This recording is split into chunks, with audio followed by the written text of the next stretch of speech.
Y además hay especuladores. Y además hay especuladores, pero no son ellos. Dale, gracias por venir. Gracias a ustedes. Palabras cruzadas, más palabras cruzadas sobre el dólar en un día caliente.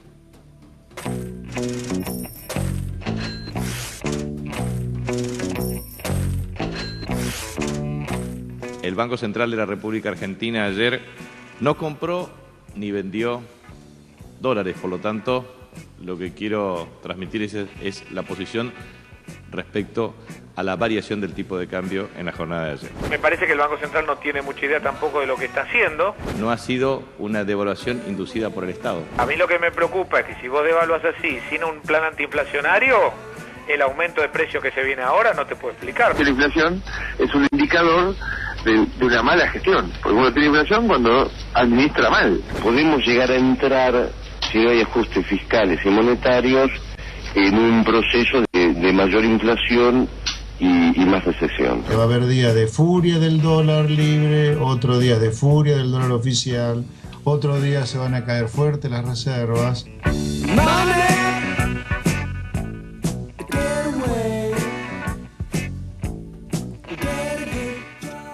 Mariana, ¿qué otra repercusión hubo respecto de la escalada del dólar? También legisladores en la ciudad de Buenos Aires, Rolando, como el legislador Bodat, se señaló que el gobierno dejó correr como parte de su política este ajuste, y economistas, sobre todo exgerentes de bancos centrales, lo que señalan es que se trató de un final anunciado en este atraso cambiario, pero que en definitiva no logran el objetivo esperado. Se movió hoy mucho y hoy fue un día de consultas también para todos los economistas que pasaron por el Banco Central, que hoy, como dato relevante, tuvo su reunión como cada jueves, pero tratando la política de si intervenir o no en el mercado de dólares. Evidentemente es un problema económico, pero cuando un dólar se dispara empieza a convertirse en un problema político. Ricardo Alfonsín es diputado nacional de la Unión Cívica Radical. ¿Cómo ven ustedes desde la oposición lo que está pasando con el dólar? Bueno, es preocupante, pero no es nada más que la consecuencia de los errores, de muchos errores acumulados durante tantos años. A veces cuando tomamos decisiones las consecuencias no se advierten inmediatamente. Pensemos en el cigarrillo, ¿no? Yo que fui fumador. Quiero tomar sol. Bueno. Tomar sol y después el cáncer de piel. Advertíamos que estas cosas iban a ocurrir. Y yo no creo, sinceramente, en fin, si me ofrecen las constancias y los elementos, por supuesto que acompañaré, repudiaré y haré todo lo que sea necesario para que cosas como esas no se repitan. ¿Cree que hay especuladores que pueden poner esto? Pero acá río revuelto, ganancia de pescadores, eso qué novedad, eso en cualquier lugar del mundo, en cualquier momento de la historia. El gobierno tiene una tendencia a presentar las cosas que ocurren en esta Argentina como si le ocurrieran a ellos solamente, como si durante la gestión de ellos hubiera intereses contrapuestos y que no tienen la misma visión del interés general, pero eso ocurre en todo el mundo y en todo momento de la historia. Ahora yo digo lo siguiente, ¿ustedes se imaginan? Puede ser, ¿se imaginan un comprador que vaya al banco a decirle quiero 6 millones de dólares, no sé cuánto era, y dice, ¿a cuánto? ¿A 7.20? No, yo los quiero a 8.40. A 8.40 los quiero pagar. ¿Y de dónde ven eso? Y no puede controlarlo el banco. Pero por favor, me parece que esto sucedió a las 12.20, dicen incluso. Sí. Consecuencia, lamentablemente, y lo digo desde concepciones no liberales, no promercado.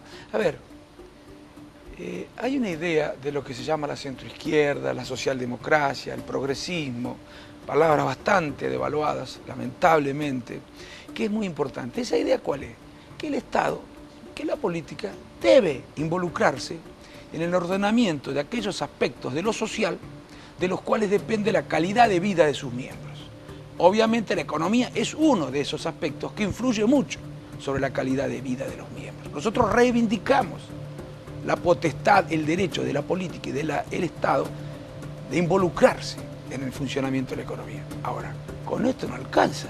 Hay que hacerlo de manera virtuosa, hay que hacerlo de manera inteligente, hay que hacerlo de manera eficiente, hay que hacerlo de manera transparente, hay que estar inspirado en el interés general y no en el capitalismo de amigos, porque si no, ¿qué es lo que se hace? Desacreditar esa idea importante que forma parte de la identidad de lo que se puede llamar socialdemocracia. Entonces la sociedad después se corre. Esta es la intervención del Estado. Y pendula hacia el otro lado, hacia el ajuste ortodoxo. Es lo que está, me parece, empezando a pasar. Si yo te digo, verano con corte de luz, sí. política económica heterodoxa, Gobierno que dice que es progresista. Tal cual. ¿A qué te suena? Bueno, al 89. Por eso hacer... Hoy se cumple el 25 años de la tablada. Pero con una ¿Qué diferencia. pueden decir ustedes? ¿Qué aprendieron ustedes de lo que le pasó a tu Con una viejo? diferencia. Yo creo efectivamente que las dificultades que nosotros tuvimos a fines del 89 generaron las condiciones para que la sociedad estuviera dispuesta a aceptar recetas que históricamente había rechazado. Ahora hay una diferencia. Nosotros en el 89 tuvimos que enfrentar un mundo que no nos compraba, o que los productos, un mundo que pagaba muy poco por los productos primarios, la soja, el maíz, el trigo, el petróleo, no valían nada al lado de lo que valen ahora. Un mundo en el que la tasa de interés estaba altísima y pesaba dramáticamente sobre nuestra deuda. Nosotros veníamos de un país que había sido absolutamente desindustrializado, endeudado hasta la coronilla. Eran circunstancias totalmente diferentes. En este caso, estas situaciones tienen que ver únicamente con la impericia en la gestión, porque la verdad que al revés de lo que ocurrió en la década del 80, desde el 2013 en adelante el mundo es extraordinariamente favorable para la Argentina y para toda América Latina. El gobierno dice que lo contrario, que hay un contexto internacional que no lo favorece. Desde el 2003 en adelante estoy diciendo, pero como, por Dios, ojalá nosotros hubiéramos tenido estos precios de... La tasa de interés, por ejemplo, ahora está casi negativa. Nosotros teníamos una tasa de interés que en algún momento llegó al 20%. ¿Se imaginan cómo afectaba la posibilidad de crecimiento de la Argentina eso? Los precios de los productos primarios. Ojalá nosotros hubiéramos tenido los precios de estos productos primarios. Y para la Argentina, que es un país productor de materia prima, lamentablemente, porque no nos hemos industrializado y no hemos aprovechado todos estos años para industrializarnos, para la Argentina es muy importante que los precios de los productos que ella produce valgan mucho. En otro tiempo no valían nada. Es al revés. Es solo impericia. ¿A quién le podemos atribuir la culpa a nosotros de que tengamos ferrocarriles tan malos después de 10 años de gestión? ¿A quién le podemos atribuir la culpa de que la producción de gas y petróleo desde el 2003 año tras año caiga? ¿A quién le podemos atribuir la culpa de que no haya habido un proceso de industrialización? Que en todo caso se ha recuperado la industria que existía antes del 2001. ¿A quién le podemos atribuir la culpa de que la concentración de la industria siga siendo la misma que era en la década del 90? O que el patrón de especialización industrial sea el mismo que en la década del 90. ¿A quién le vamos a atribuir la culpa? O que la educación sea mala. ¿A quién? Al mundo. No, 10 años después ya pasa a ser una responsabilidad. Exacto. No es la pesada herencia. No. Al principio heredaron ferrocarriles malos, pero pasaron 10 años. Heredaron un sistema tributario injusto y disfuncional desde el punto de vista de las necesidades del desarrollo económico y social. Pero pasaron 10 años de crecimiento. Heredaron un sistema financiero que no estaba al servicio de la producción, pero hace 10 años. Vos te acordarás seguramente de lo que fue la secuencia temible del 89, ¿sí? Sí, pero son cosas... Golpe de mercado, Sí. corrida al dólar, que cuando se agudiza se convierte en un golpe de mercado, que después se convierte en inflación e hiperinflación y después se convierte en estallido social. Sí. ¿En qué punto el gobierno puede pegar un volantazo ahora? No, en ese sentido soy optimista. Son situaciones totalmente distintas. Ojalá nosotros hubiéramos, como te digo, tenido un contexto, una situación económica como la actual.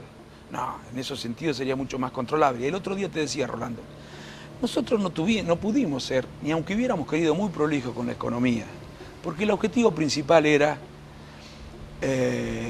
consolidar la democracia. Y la prolijidad económica tiraran por la ventana, digamos. Pero la prolijidad económica, aunque no vale la pena detenernos mucho en esto para explicarlo, era por ahí incompatible con ese objetivo.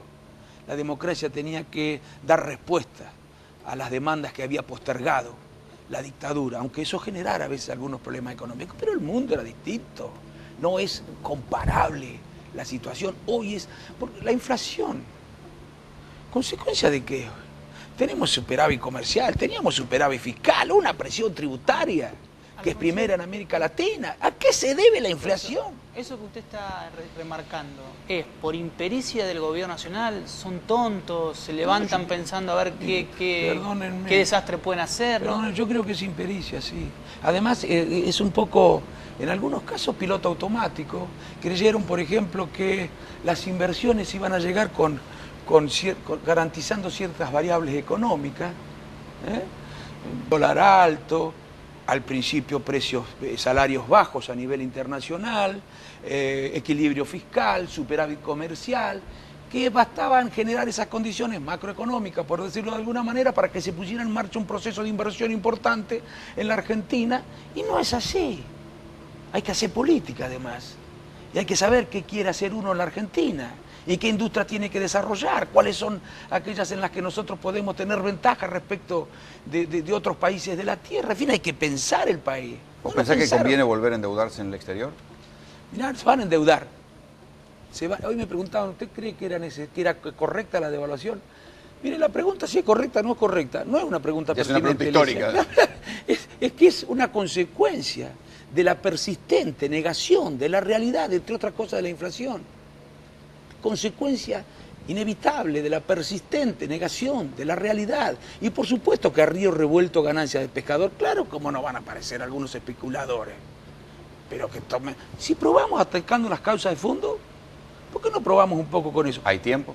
Sí, hay tiempo, hay tiempo. Porque el reloj corre. No, pero hay tiempo, son 2 años. Hay algunos que están diciendo que el último mes la canasta de alimentos 3% en noviembre, 4% en diciembre. Sí, pero hay tiempo. Yo soy optimista porque tenemos, reitero, un mundo que todavía sigue siendo favorable para la Argentina. Tenemos que resolver algunas cuestiones en el sector externo, pero se podrían resolver. El gobierno tiene problemas de confianza, digamos, pero la puede recuperar esa confianza con algunas decisiones y conversando y dialogando un poco más con la oposición, haciendo estas cosas que dicen que van a hacer, no van a recuperar la confianza. ¿El Parlamento está pintado en todo esto? El Parlamento no está pintado, el Parlamento sirve en estos casos, cuando uno no tiene mayoría, para denunciar, para generar conciencia, para formular propuestas. Ahora, si no hay una sociedad que está dispuesta a escuchar a la oposición, tampoco va a haber una presión sobre el gobierno para que escuche el gobierno a la oposición. Necesitamos que la sociedad también reclame, necesitamos que reclame. Por ejemplo, ¿ustedes creen que, por qué no generamos nosotros confianza, entre otras razones? Porque no es confiable un país cuyos gobiernos no respetan las instituciones. ¿Por qué no hacemos una cosa? Se puede hacer rápidamente. Para esto no se necesita ganar competitividad en la economía, ni que vengan inversiones, ni que crezca el precio de la soja. ¿Por qué no derogamos los superpoderes? ¿Por qué no derogamos las facultades delegadas? ¿Por qué no derogamos los DNU, tal cual están reglamentados? No, el gobierno no ha puesto muchos DNU. ¿Eh? No ha puesto tanto. Menem puso mucho más. Ah, sí, por supuesto, pero también... Cristina puso menos que la Néstor. reglamentación, a ver, estas herramientas, no, más allá, aunque no hubieran hecho uso de ninguna, estas herramientas son herramientas para la concentración de poder, son herramientas que generan condiciones para que si un gobernante quiere pueda ejercer de manera abusiva el poder. Y esto despierta desconfianza. Yo no digo que las reglas de juego son sacrosantas, yo no soy una persona dogmática y mucho menos que adhiere a las concepciones esas según las cuales no hay que cambiar nunca nada. Ahora, cualquier cambio tiene sus costos, entonces hay que tener en cuenta y hay que tratar de minimizar esos cambios. No podemos actuar, fíjense lo que hacían con el juez Griesa. ¿Y qué creían? Que eso no tenía costo. ¿Y ahora qué dicen? Cuando le decían carroñero, imperialista jurídico, colonialista. ¿Y ahora qué le tienen? ¿Y qué creían? ¿Que estaban en Santa Cruz? O cuando se jactaban frente al Club de París, no le vamos a pagar nada. ¿Y ahora qué están haciendo? Hay distintas maneras de defender el interés nacional y de resistir, pero no haciéndote el bravucón. Tu viejo también discutía. Se subía al atril y discutía. Una cosa es discutir, pero vos no le vas a decir, Roberto, porque no te conviene, no le vas a decir ciertas cosas. Vos tenés que manejarte de forma tal de que a la persona a la que vos tratás de hacerle ver las cosas de determinada manera no se sienta ofendido. Eso, creían que estaban en Santa Cruz, que iban a doblarle la mano al juez Griesa, diciéndole colonialista jurídico, no me acuerdo qué se llama, carroñero. Y ahora le van a pagar a todos, con lo del CIADI. Ahora le van a pagar a todos. Pero ¿cuántas cosas no le dijeron a los que reclamaban? Bueno, yo creía que había que denunciar los acuerdos del CIADI, que había que revocar esos acuerdos. Lo que parece que después de la derrota electoral decidieron pactar con algunos factores de poder, o por lo menos negociar. Sí, yo creo que lo que cambió es la derrota electoral. La derrota electoral, antes también empezaron ya a producirse algunos cambios. Después de la derrota electoral, muy poco empezaron a cambiar respecto de los holdouts, empezaron a cambiar respecto del Club de París, empezaron a enviar otras señales. Me parece que se dieron cuenta de que la realidad cuando la realidad vos la negás, tarde o temprano, la realidad te pasa la factura. Y, por supuesto, ellos eran conscientes de que no podían seguir haciendo lo que habían hecho hasta ahora, que ya no se podían seguir disimulando los errores. Bueno, muy bien, pero es posible encaminar esto. Es posible si hay cambios y si hay decisión seria, responsable. ¿Te imaginas al gobierno convocando algún diálogo con la oposición? Es absolutamente necesario y sin renunciar a convicciones, absolutamente necesario. Yo te digo, ese día la oposición se dividiría entre los que van y los que no van, y a los que van le dirían que son unos dialoguistas, cómplices, colaboracionistas. ¿Quiénes le dirían? Se matan entre ustedes, eso seguro. No, y otros. Pero yo te voy a decir una cosa, puede ser, es cierto. Gracias, ¿Sabes lo gracias, que... muy atento. No. Yo te digo una cosa, mira, Rolando. Yo no creo solamente que el gobierno ha actuado con irresponsabilidad, también en la oposición hemos actuado con irresponsabilidad. No todos, pero para no excluirme, digamos, hemos actuado con irresponsabilidad. Y reclamo responsabilidad del gobierno y de la oposición. El momento es duro, el momento es complejo, no es sencillo. Y tenemos 2 años por delante, seamos serios, oficialismo y oposición. Si no somos serios ambos, y dirigencia empresaria y todo, si no somos serios ambos, las consecuencias las paga la sociedad. Muchas veces la oposición ha exagerado los decibeles tanto con el gobierno que lo ha dejado al borde de la ilegalidad. Y te imaginás cuando andábamos bien. ¿Y qué pasa si ahora, si los llaman a dialogar para discutir un problema real que tiene que ver con el país, no sé, encontrar algún grado de política de Estado contra la inflación?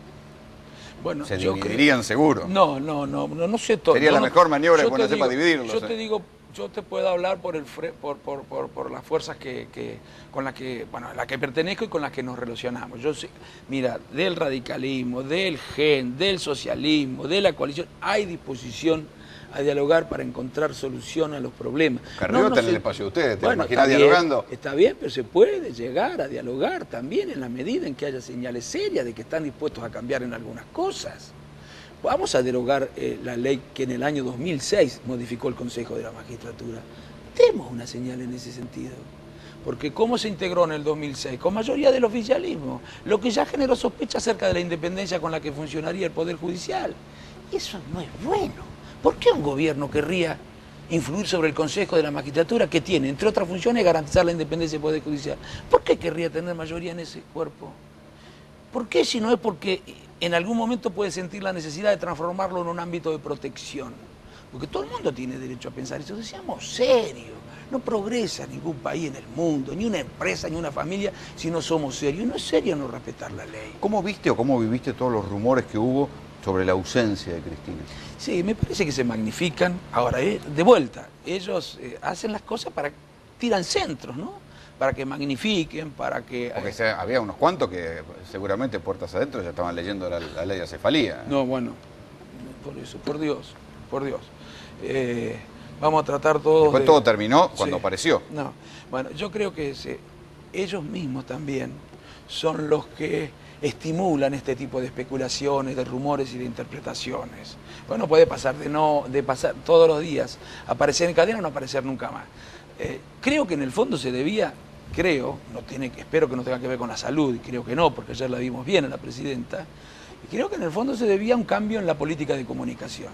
Bueno, no era un momento bueno, y estaba ocurriendo lo de las policías, lo de la inflación, lo de los cortes de luz, y no les pareció oportuno que la presidenta apareciera, que ni siquiera... Pagando el costo político. Y dando explicaciones o hablando sobre eso.